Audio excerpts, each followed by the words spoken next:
questions.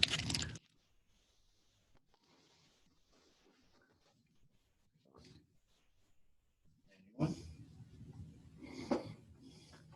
John Hale? Eddie, obviously it was not the best showing for the offense on Saturday. When you went back and looked at the film, was there any constant theme in the issues, or how easy are the fixes, I guess? Yeah, I mean, the good part is some of it is fixable. You know, it starts right here with me, always. Always told you, when we play, poorly, it goes down to us. And as coaches, you go and you find out what can be fixed. We need to get into a rhythm. We had a chance to get into a rhythm, technique, fundamentals, throw, catch. When we do that, we're in pretty good shape, and we had our opportunities. And then I've got to put them in a better position. If we're struggling, then I've got to be a better play caller. And so that's on me, but they are fixable, and I'm excited about that. Really good practice today. Josh? Hey, Eddie, how close would you say you guys are, and maybe the case is it's Bryce and he's just been unavailable, to finding that second guy to go out there with Josh? Because it seemed like he really had a hard time, in particular after having two big games the first 2 weeks, just getting, himself free and kind of warmed up there. Yeah, people got to rise to the occasion, hopefully get Bryce back this week.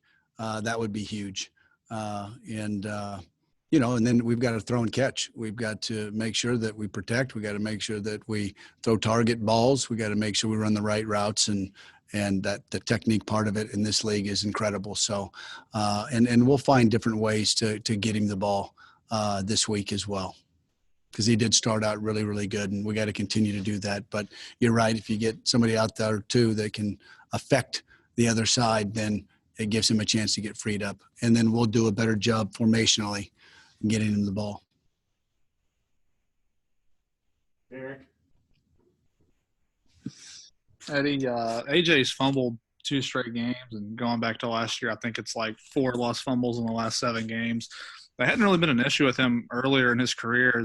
How concerning is it now that it's popping up a little bit, and is what you're seeing easily fixable for him? Yeah, it is. It's concerning. There's no question. And there's an urgency, and he knows that. And, we start every day, and he had not had a problem up until, he had a couple last year, and then and it's got to be 0. And it's just a matter of, you look at some plays and he's high and tight. He's got that arm locked. And this one, when you're in traffic, you got to get the other hand on there, and you got to grab the wrist. And so, yeah, there's a big time sense of urgency, and yeah, he can get it fixed. I've had a situation like that with Chris Thompson at Florida State, and we'll have some things for him to do to help him. Nick?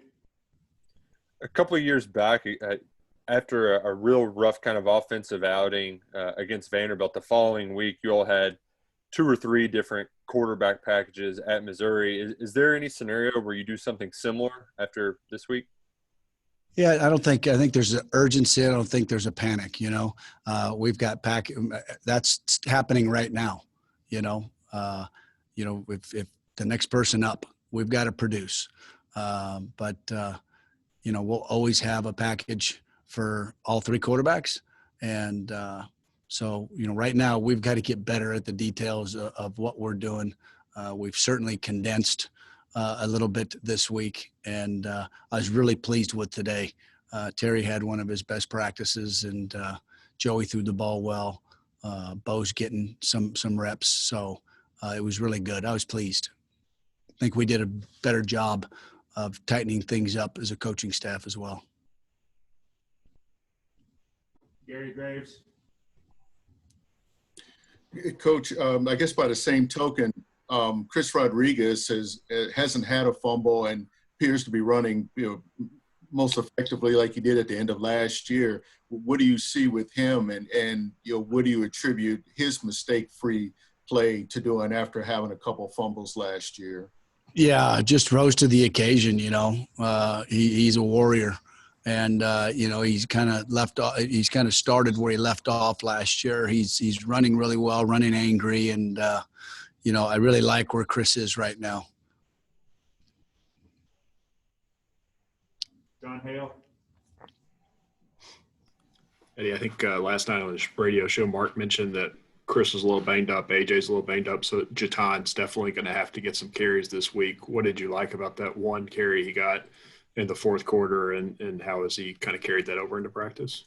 Yeah, it was awesome. And that's the kid runs really, really hard. He's got great vision. You saw the little burst. And I'll tell you this, Travis has really Tisdale. The two of them took some really good reps today. And so I'm excited about those two backs. But Jaton has really, it's been since camp. It's kind of like one of those things where we always talked about with Benny. When a player comes in and if somebody asks, Coach, why am I not playing? Well, you pop on the film and I said, well, make me play you. And this young man is going to make me play him, a lot like Benny. Here we are going into our fourth game and kid's ready. He is ready to go. Lonnie.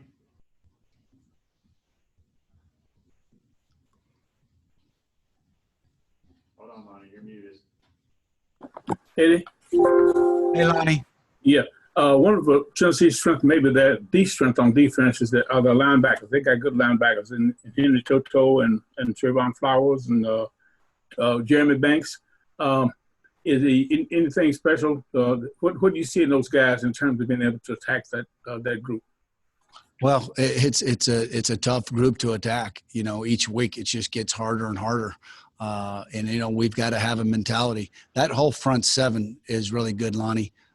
They are stout and they do a really good job. And, I thought last year we did a decent job. So we're studying them, obviously their personnel and what they do, and they're doing the same with us.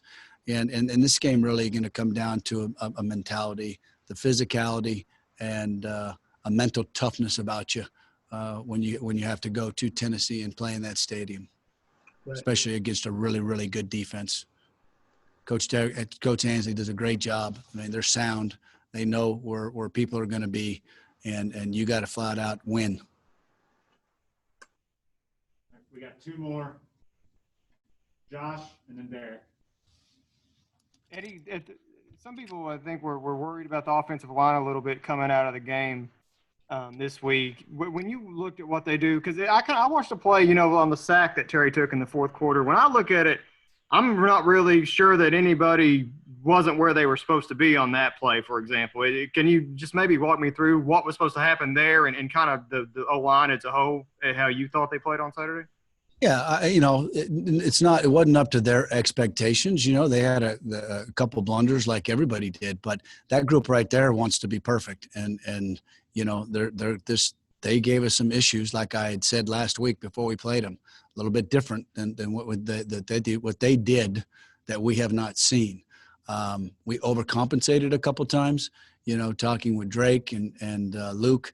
We got too flat and, we lost some people, but, if we execute at so many other plays, I just don't even think we're talking about all that. On that play you're talking about with the sack, though, yeah, we had an MA out there at receiver. Somebody was not in the right position, and so that was tough, and people don't see that sometimes. So it's a good point to that. Sometimes it's the running back, sometimes it might be the tight end, but I promise you our offensive line will be ready for the challenge. All right, we'll wrap up with Derek Terry. Eddie, some of the stories I'd read suggested Tennessee's had a bit of a tough time defending some passes over the middle. In that regard, I know you got Keaton involved a little bit more. Well, really all the tight ends last week were involved. But how important will those guys be again this weekend?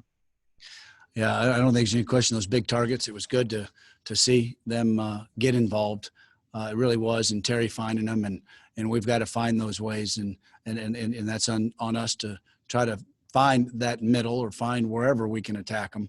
And the kid from Georgia made some good plays last week. He had a couple catches. So, it depends, right? It depends on when you call that play. They mix up their coverages a lot. We've got to make sure we're in the right place, that we convert when we have to convert, and we throw and catch. All right, thanks, guys. Thank you all. Appreciate you.